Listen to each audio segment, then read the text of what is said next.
The champagne popped. Laughter bounced off the tall ceilings of the rented suburban country club hall in Charleston, South Carolina. Baby blue and pale yellow streamers draped across crystal chandeliers. The "It's a boy" sign twinkled behind the gift table stacked with expensive boxes and designer bags. Before we begin, drop a comment and tell us what would you do in this situation? Be honest, tell me in the comments below. We read every comment. Let's begin.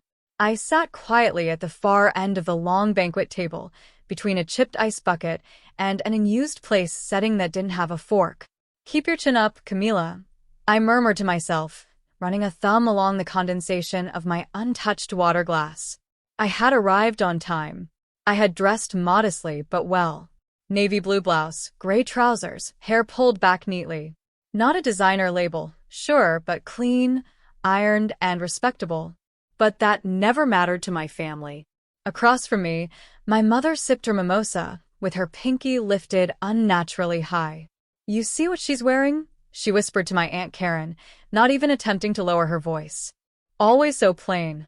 Like she's working at a grocery store, not part of this family." "She does work at a grocery store," Karen said, chuckling into her drink. I heard it. Of course I did. I always heard it. They said it to hurt me, and then laughed like it was nothing. The clinking of silverware paused as my dad stood up. Robert Monroe, silver-haired, tall, intimidating in a starched gray suit. Everyone went quiet the moment he tapped his glass with the back of a butter knife. "I just want to say," he began, his deep voice booming, "how proud I am of my son Nathan. A real man, an engineer, a provider, and now soon a father." Applause. I clapped too, softly. I was proud of Nathan, even if he had changed, even if he barely texted back these days. "But you know," Dad's tone shifted. A smug grin pulled at the corner of his mouth. "Not everyone here's made me proud. Some just kept giving us shame. No marriage, no children, no real job. You know who you are." My fingers froze around the stem of my glass. People chuckled nervously. Then he looked directly at me. "Camila," he said with a shrug and a cruel smile, "when are you going to give us something? Anything." Some guests looked down awkwardly. Some laughed. My mom leaned back in her chair like it was all some private joke she enjoyed. I blinked rapidly. My throat tightened. And then he looked over his shoulder and called to the waiter. "Hey, skip her. No point wasting the main course." That did it. The waiter, a boy maybe 20, looked confused. "Sir?" I said skip her, my dad barked. And the boy nodded, pushing the cart right past me, like I was invisible. I sat there, heat rising in my cheeks, my hands shaking beneath the table. But I said nothing. Because in that moment I didn't need to. Because the door behind the buffet table opened quietly. And in walked Liam, my husband. In a dark tailored suit, crisp white shirt, not a hair out of place. Tall, calm, focused. He didn't even glance at my father. He walked straight to me, leaned down, and whispered, "Camila, it's time." I turned to him, eyes wide. He nodded once. And then, he stepped forward to the center of the room, lifted a hand to silence the crowd, and said, calmly, "There's a lawyer here with a letter that changes everything. And I think it's time everyone heard it." The air shifted. Every face turned toward him. And somewhere in the back, an older man in a navy coat stood up, adjusting his glasses and pulling out a thick, sealed envelope with a Monroe family crest. A letter that had been written 6 months ago, by someone my family thought they had long forgotten. The moment Liam said those words, "There's a lawyer here with a letter that changes everything," the atmosphere in the room turned electric. Conversations died mid-sentence. Mimosas were set down. Even the soft jazz music playing from the speakers seemed to fade, like the universe itself was holding its breath. I could hear the faint rattle of my father's fork against his plate. The man in the navy coat stepped forward. Gray hair, polished glasses, calm composure, the kind of lawyer you'd expect to read wills in movies, not baby showers. He clutched the thick envelope like it carried a ghost. "My name is Howard Levins," he said, his voice clear and deep, "and I'm the estate attorney for the late Evelyn Grace Monroe." The room gasped. My grandmother. Dead for 2 years. What is this? My father barked, already red in the face. You're disrupting a family event. Howard didn't blink. Evelyn requested this be delivered today. On this date. At this exact family gathering. Why? Someone murmured from the crowd. Because she knew. My grandmother had known exactly what kind of people her children had become. And what I had endured. Howard broke the red wax seal and unfolded the letter, yellowed slightly around the edges. Liam came back to my side, gently taking my hand beneath the table. His palm was warm and firm. I hadn't told anyone about the letter. Not even him, until 2 days ago. Howard began reading. To my family, Robert, Elaine, Nathan, and especially to Camila, I write this letter not out of malice, but out of truth. For too long, silence has been the poison in this family. Today, I take away that silence. Camila, my sweet girl, you were the only one who visited me when I was sick. You brought me soup, sat on my bed, held my hand when I was too tired to eat. You never asked for anything. And for that, I gave you everything. My dad's chair screeched back. What is this nonsense? Let him finish, Liam said calmly, voice like steel under silk. I am aware of how my children speak to you, Camila. Of how they laughed when you worked at that small bookstore. How they turned their backs on you when you didn't follow their path of money and status. But in your humility, you showed more grace than they ever have. Gasps. A few heads turned toward me now, not with disgust, but curiosity, maybe even shame. So I made a decision. Upon my passing, all family trusts, properties, and holdings under my name were transferred. Not to Robert. Not to Nathan. Not to Elaine. They now belong solely to Camila Evelyn Monroe. The room shattered. Aunt Karen dropped her glass. My mother's lips parted, wordless. My brother Nathan actually laughed until he saw Howard wasn't done. This includes the Lake James estate, the Monroe Foundation accounts, the West 84th Street commercial properties, and the art collection housed in Savannah. All titles and legal documentation have already been processed. This is not a suggestion. It is fact. My father lunged to his feet. This is a damn joke. No, sir, Howard said, folding the letter. It's your mother's final wish. And it is legally binding. Nathan's wife, a woman who never made eye contact with me, whispered. She owns everything? Yes, Liam said, pulling a black folder from his jacket. And here's the full portfolio. We've had the paperwork sealed for the past year. Camila wanted it that way. She wanted to earn her life quietly. I stood slowly. My hands no longer trembled. I looked at my father and said the first words I'd spoken that day. I brought you no shame. You just didn't know what grace looked like. My mother's mouth opened, but I turned my back before she could speak. The silence that followed was the sweetest sound I'd ever heard. They didn't clap. They didn't congratulate me. They didn't hug me. They just stared.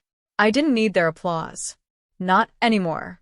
The same people who had mocked my name rolled their eyes when I entered a room and whispered about how I was still bagging groceries at 30 were now silent, and that silence said everything. I let my eyes sweep over the room slowly. My mother was frozen, clutching her wine glass like it might save her. My father looked like a man whose empire had just been sold from under him. And Nathan, my perfect, golden child brother, looked like he was trying to figure out how to turn this into a joke before the shame could settle too deep. But there was no joke here. This was truth. This was justice. And it was only the beginning. 3 days later, I stood at the gates of the Lake James estate, my grandmother's old summer house. Only now it was mine. The same gates I'd once been told I wasn't dressed nice enough to be photographed in front of when my cousin got engaged here. I held the heavy iron key in my hand. Liam stepped beside me. You ready? I nodded. We pushed the gate open and walked the long, curved driveway. The house rose from behind the trees like a southern castle. Columns, stone steps, French windows. The kind of house they used in bridal magazine photo shoots. Only this one held secrets. Inside, the air was laced with lemon oil and something older. Dust, maybe. Memories. I walked through the wide foyer, past the grand piano I'd never been allowed to touch. My fingers grazed the side of the wooden instrument as we moved into the study. A small fireplace, tall bookshelves, and on the corner desk, my grandmother's journals. All of them. My name was on the first page of the top journal. Camila, read this when the rest of the world tells you you're small. You're not. You are a universe they never took the time to know. Liam sat in the leather chair across from me, watching silently as I read page after page. My grandmother had kept everything. Letters my mother never gave me. Old birthday cards she'd sent that were returned, addressee unknown. Even photos of me at age 10, playing piano at the school recital, the one my parents claimed they were too busy to attend. She knew. All of it. And it wasn't just emotions she'd left behind. There were deeds. Instructions. Passwords to digital accounts worth more than anything I'd ever imagined. She'd taken everything from the Monroe name and tucked it under mine. I turned to Liam. We could do something with this. Not just keep it. We could start the foundation again. He smiled. That's the Camila I know. A week later, I returned to the city, not to ask for forgiveness, not to beg for approval, but to take control.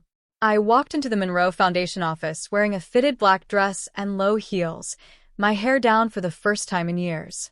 The receptionist stood up immediately. Can I help you? I handed her a file. I'm Camila Monroe. You'll find I'm your new majority owner. She blinked.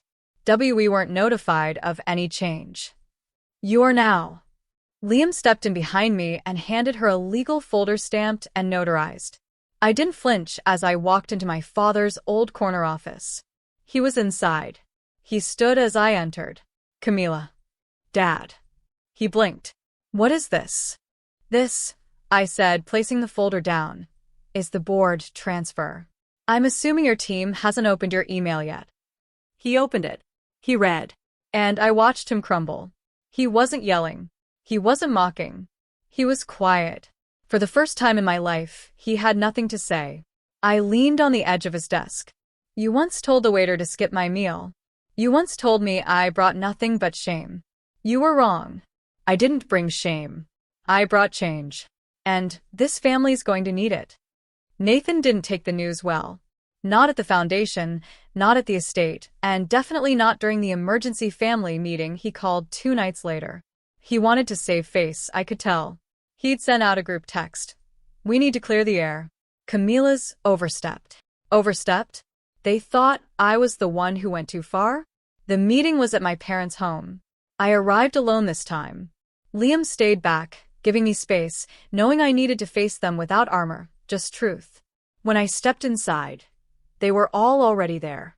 Mom, Dad, Nathan, even his pregnant wife, Lexi, whose eyes darted between everyone like she was watching a live episode of a family disaster series. Nathan didn't waste time. This whole thing, he started, arms flailing. This stunt with Grandma's money, the company, the estate, it's not fair. She was old, Camila. She probably didn't know what she was doing. I folded my arms. You think she accidentally transferred her entire legacy into my name?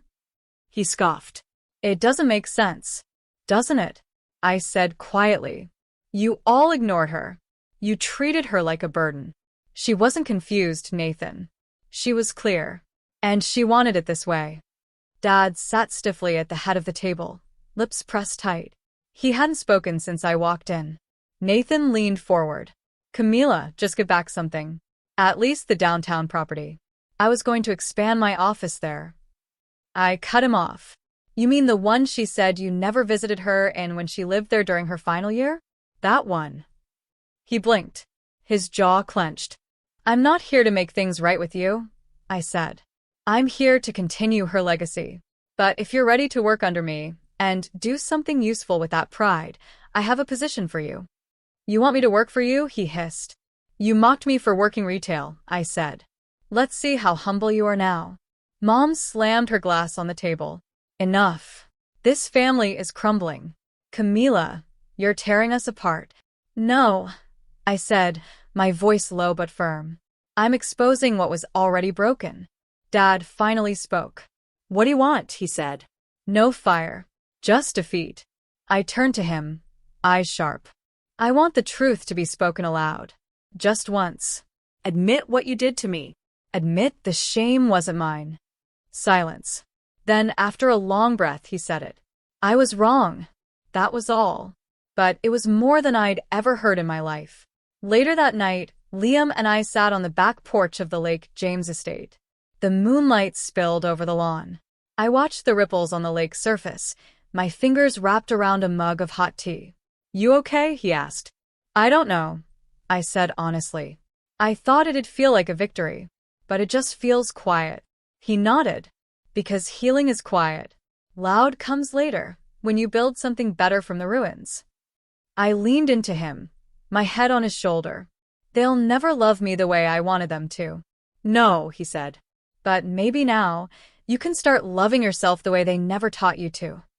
The next morning, I walked into the Monroe Foundation's community center building, the one no one in the family had touched in years. It was dusty, run down, but it had potential. I took a deep breath. This was what mattered. Not boardrooms or brunches or baby showers. Impact. I called the City Development Board, started planning renovations, connected with women's shelters and literacy programs. The same way I'd once stocked shelves in silence, I now moved through rooms with purpose. This wasn't revenge anymore. This was redemption. 3 weeks later, the Monroe Foundation held its first public relaunch gala under new leadership. My leadership. And they all showed up. Not because they wanted to support me, but because the press would be there and no one in my family missed a photo opportunity, especially when money and name were involved. Nathan wore a fake smile like a mask made of wax. My mother wore pearls, trying to appear dignified. And my father stood near the back, as if unsure whether to clap or collapse. But I didn't come for their attention. I came for the people who never had a voice in rooms like this. The ballroom was lit with soft golden chandeliers. Dozens of community leaders, reporters, and local politicians buzzed with curiosity. They had all seen the headlines. Grocery store worker inherits Monroe legacy. Black sheep becomes queen of foundation. Camila Monroe, the woman who silenced her family without raising her voice. And now they wanted to see who I really was. Liam held my hand backstage, fixing the mic pinned to my dress.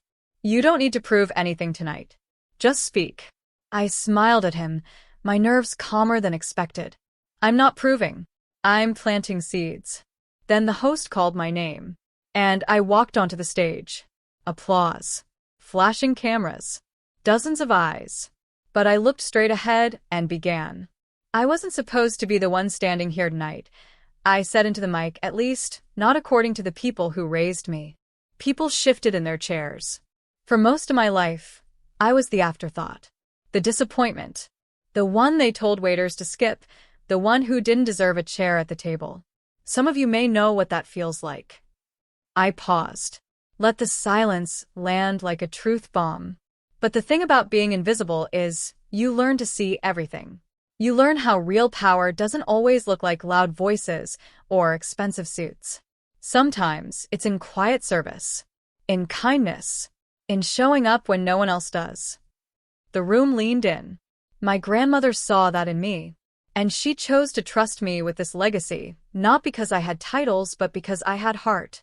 Tonight, we reopen the Monroe Foundation with a new mission, to serve the forgotten, the underestimated, and the overlooked. Because those people... I smiled. They're usually the ones who rise. Applause thundered. Even a few family members clapped, though Nathan's looked more like slow, bitter golf claps. But the speech wasn't over. There's one more thing, I said. A final part of the letter my grandmother asked to be read publicly, only when I felt ready. Howard, the lawyer, appeared at the edge of the stage and handed me a smaller envelope. I opened it and read. Camila, if they're listening now, let them hear this truth too. Robert, my son, you know why you hated Camila so much. Because deep down, she reminded you of the part of yourself you buried. The part that still cared. The part that could still love. You threw it away, and you hated her for keeping it alive. And as for her birth, the truth you never told her is this: Camila is not just your daughter.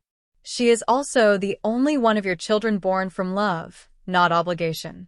Her mother wasn't your wife. She was your best friend's sister. And you walked away from her and Camila out of fear. I didn't. I raised Camila in spirit. And now, she raises the name Monroe into something better. Gasps rippled through the room. My mother stood, pale and trembling. My father slumped in his seat like the air had been punched from his lungs. I looked up. I've carried shame that was never mine. I've carried silence like a second skin. But now? Now, I carry legacy, with pride. And I stepped down from that stage to a standing ovation. 6 months later, the downtown shelter had its new wing. A scholarship fund in my grandmother's name launched for first-gen college girls. The foundation's revenue doubled under new management. And as for my family, they were quiet now, occasionally polite, but still uncomfortable. And that was okay, because healing didn't mean reunion. It meant freedom.